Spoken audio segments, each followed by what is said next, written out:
Halo, halo, halo, shalom, apa kabar? Dahsyat, luar biasa, yes, yes, yes, puji Tuhan. Saya diberkati, kamu diberkati, kita semua diberkati, amin. Berjumpa lagi dengan Enci Ika Fitri dalam Bina Anak pelajaran yang ke-22. Kali ini dengan judul Roh Kudus Menguatkan Iman. Dan pembacaan Alkitab kita saat ini terdapat dalam kitab Injil Yohanes pasal 14 ayat 15 hingga ayatnya yang ke-31. Nah, adik-adik yang diberkati Tuhan, sebelumnya Enci Ika ajak kita untuk berdoa memohon pimpinan kuasa Roh Kudus Tuhan. Kita kunci tangan, tutup mata, tunduk kepala, kita berdoa. Tuhan Yesus, sahabat anak-anak, kami mengucap syukur atas cinta kasih Tuhan dalam kehidupan kami. Saat ini Tuhan, kami boleh ada sebagaimana kami ada semua karena anugerah-Mu. Kami mau belajar lagi tentang pribadi-Mu. Kami mohon urapan Roh Kudus bagi kami semua, sehingga apa yang mau disampaikan oleh hamba-Mu boleh dimengerti, dipahami, bahkan dilakukan dalam kehidupan kita senantiasa. Ampun salah dosa kami siap belajar. Di dalam nama Tuhan Yesus kami berdoa. Haleluya, amin.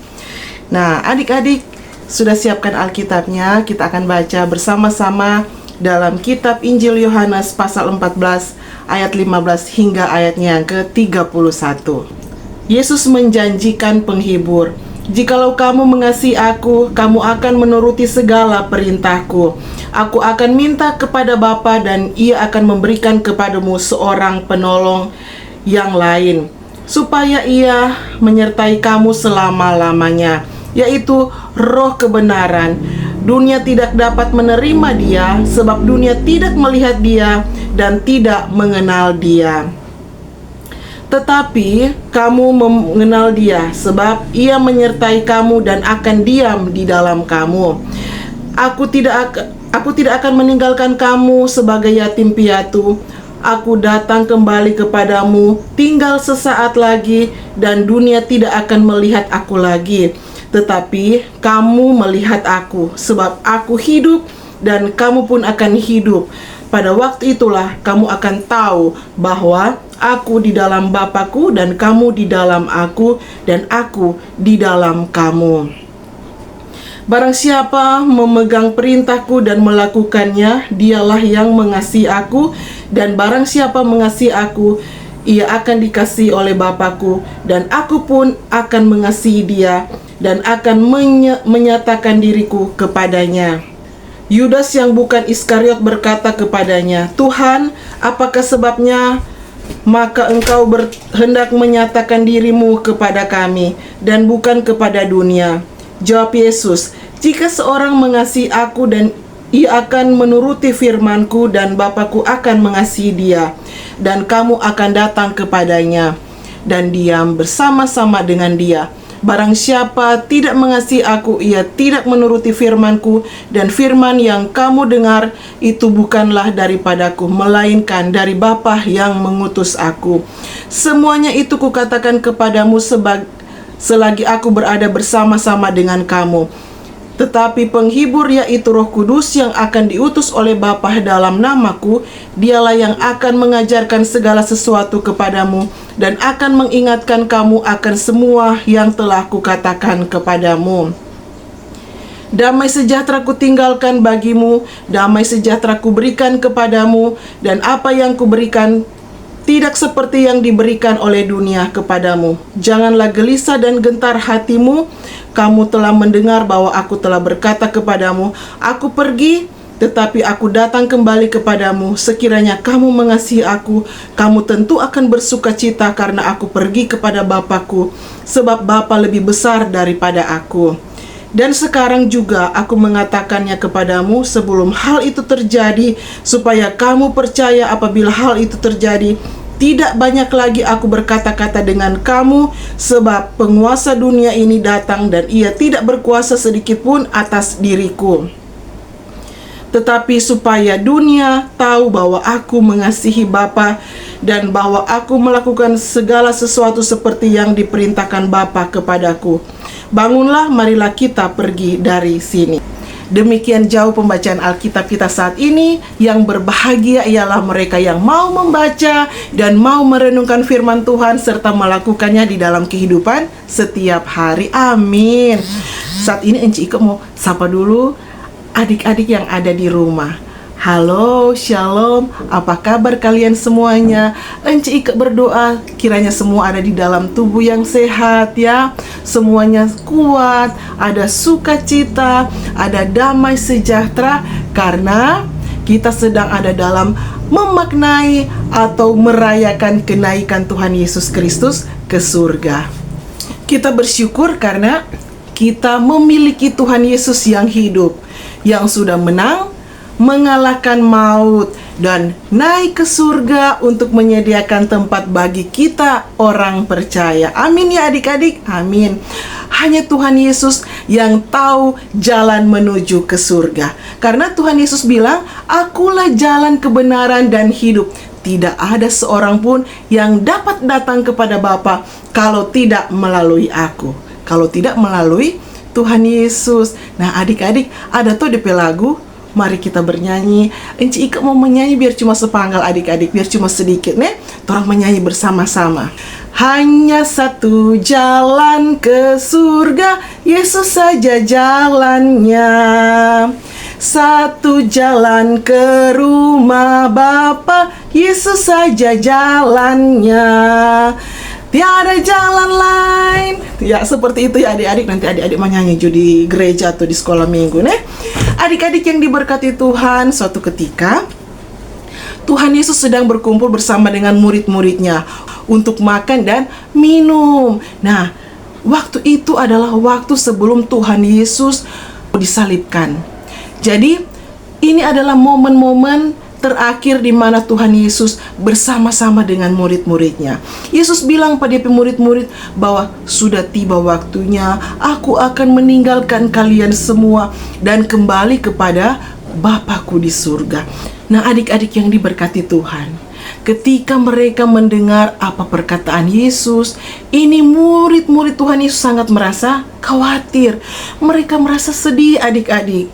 Ya, saat mereka mengetahui bahwa Yesus akan meninggalkan mereka. Contohnya ya adik-adik, kalau misalkan adik-adik punya sahabat karib, punya bestie di sekolah. Kok itu adik teman, dia itu pribadi sangat baik, orangnya ramah, sopan, baik hati, suka menolong. Pokoknya asik dan diajak berteman. Tetapi tiba-tiba dia mau ikut DP orang tua, ada pindah tugas, misalnya DP mama atau DP papa ada mau pindah tugas di luar daerah. Jadi dia mesti ikut orang tua. Tentunya sebagai teman karib akan merasa kehilangan ya. Demikian pula dengan murid-murid Tuhan Yesus. Mereka selama ini dekat dengan Tuhan Yesus. Mereka memiliki ketergantungan kepada Tuhan Yesus karena sebagai guru mereka ya. Yesus memiliki pribadi yang sangat baik ya, baik hati, suka menolong siapa saja, penuh belas kasih, dapat melakukan itu mujizat-mujizat karena dia berkuasa. Tiba-tiba Yesus bilang semua berpisah. Dan ini murid-murid Tuhan Yesus. Ini merupakan hal yang sangat sulit tentunya mau diterima oleh ini murid-murid Tuhan Yesus.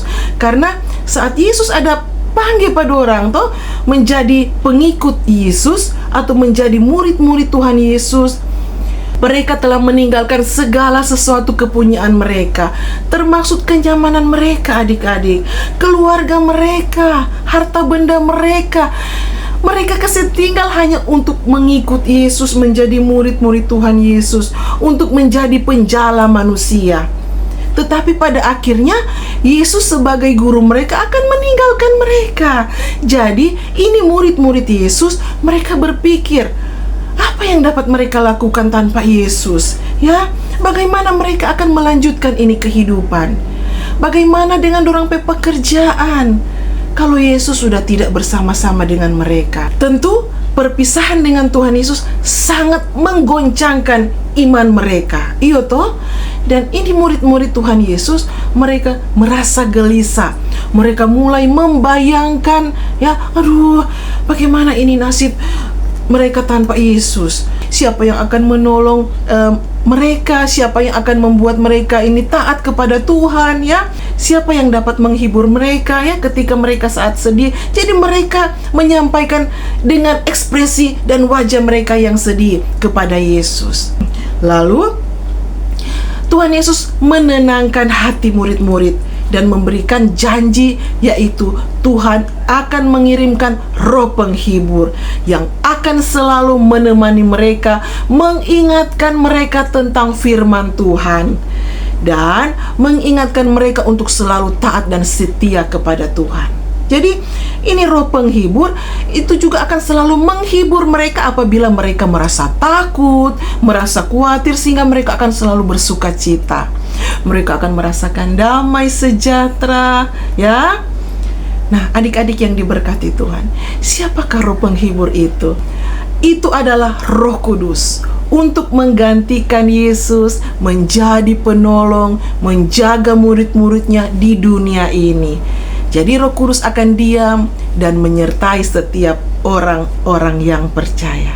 Juga Roh Kudus akan memberikan karunia rohani ya. Dan adik-adik apabila dipimpin Roh Kudus akan mengalami itu DP nama buah-buah roh. Ada 9 kan adik-adik buah-buah roh. Ayo kita sebutkan sama-sama. Iya, ada kasih, sukacita, damai sejahtera, kemurahan, apalagi kebaikan, kesetiaan, kelemah lembutan, dan ya, penguasaan diri. Jadi ini buah-buah roh adalah manifestasi atau wujud karakter Allah dan perilaku orang-orang yang mau hidup menurut kehendak Tuhan.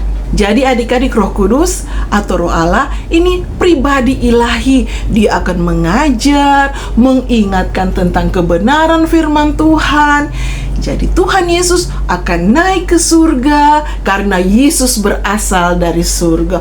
Dia akan kembali ke surga untuk menyiapkan tempat bagi setiap orang percaya yang sungguh-sungguh percaya kepadanya ya. Jadi Yesus berkata kepada mereka, jangan sedih. Yesus menjelaskan kepada murid-muridnya kalau dia pergi untuk menyiapkan rumah di surga bagi pengikut-pengikutnya.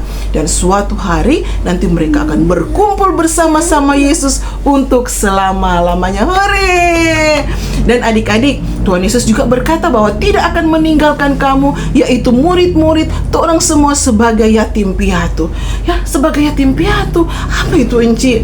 Artinya Yesus mau menggambarkan kalau namanya yatim piatu berarti soalnya tidak ada orang tua, sudah tidak memiliki ayah, ibu, mama atau papa ya. Biasanya kalau seorang anak masih memiliki orang tua, DP kehidupan masih dijamin, disediakan orang tua. Tetapi tiba-tiba bila kehilangan orang tua, pasti sudah berbeda situasinya ya adik-adik. Perasaan yang ditinggalkan oleh orang tua, inilah yang mereka alami. Ini murid-murid Yesus ada alami. Mereka merasa kehilangan. Dan Yesus berjanji memberikan penghibur, yaitu Roh Penolong, penasehat, yaitu Roh Kudus adik-adik. Roh Kudus juga berkuasa untuk mengubah hati manusia yang berdosa untuk bertobat, sehingga mengakui Yesus adalah Tuhan. Nah, adik-adik yang diberkati Tuhan, orang-orang yang memiliki Roh Kudus tentunya DP kehidupan berbeda dengan orang-orang yang tidak memiliki Roh Kudus ya. Karena Roh Kudus berada di dalam hati orang-orang percaya. Mengapa ini Roh Kudus bisa tinggal di dalam orang-orang yang percaya atau orang-orang yang hidupnya benar? Karena dia, yaitu Roh Kudus suci ya. Jadi hanya diuntukkan bagi mereka yang mau menjaga kekudusan hidup, bukan kepada mereka yang memiliki hati kudis ya, atau hati yang jahat. Jadi adik-adik, ketika seorang percaya yang menerima Tuhan Yesus sebagai satu-satunya juru selamat, Roh Kudus akan turun atas hidup mereka dan akan tinggal di dalam hati orang percaya. Jadi mereka yang memilih Roh Kudus, mereka akan berani menceritakan tentang Tuhan Yesus yang hebat kepada semua orang. Tetapi Kalau adik-adik yang masih kecil-kecil, adik-adik ceritakan jo tentang kasih Tuhan lewat sikap hidup, lewat tingkah laku setiap hari yang mencerminkan sebagai anak-anak Tuhan. Boleh begitu adik-adik? Jadi Roh Kudus akan menolong kita, dan adik-adik akan menjadi berani mau menceritakan bahwa torang punya Tuhan yang hidup. Dia penuh belas kasih dan dia mati di kayu salib, tetapi dia hidup, bangkit, menang mengalahkan maut, dan naik ke surga, menyediakan tempat bagi orang-orang percaya kepadanya. Jadi tidak kepada orang yang hidupnya cuma suka berbuat baik, tapi tanpa pertobatan, ya. Karena orang baik belum tentu benar, tetapi orang benar sudah tentu baik. Contoh nih adik-adik, kalau misalkan adik-adik pernah nonton itu cerita Robin Hood, ya. Cerita ini menggambarkan seorang yang baik hati. Dia suka menolong, ya. Dia suka membantu orang-orang susah, tetapi dengan cara yang salah, ya. Robin Hood itu dia mengambil atau mencuri harta benda orang-orang kaya dan diberikan kepada orang-orang yang susah. Bagus tuh begitu? Tentu tidak adik-adik, itu tidak baik karena itu adalah mencuri. Ini dia mendirikan kebahagiaan di atas penderitaan orang lain, mengambil milik orang lain dan memberikannya kepada orang-orang miskin, ya. Walaupun maksudnya baik, tetapi caranya itu salah, tidak benar, tidak berkenan di hadapan Tuhan. Jadi orang baik belum tentu benar di hadapan Tuhan, tetapi orang yang benar sudah tentu baik, ya. Contohnya lagi, kalau kita memiliki Roh Kudus, apabila adik-adik di sekolah ada teman yang kehilangan uang dan kalian sudah melihat, aduh tuh doi ada di sana, ada jatuh di sana, aduh kesempatan ini kita mau ambil. Tetapi karena adik-adik punya Roh Kudus akan kasih ingat, jangan mencuri, dan Roh Kudus akan kasih ingat di hati adik-adik tuh firman Tuhan, jangan mencuri, dan adik-adik pasti akan ditolong, dimampukan Roh Kudus untuk tidak melakukan perbuatan yang menyakiti hati Tuhan, ya. Kalaupun adik-adik ada temukan itu uang, kasih pulang.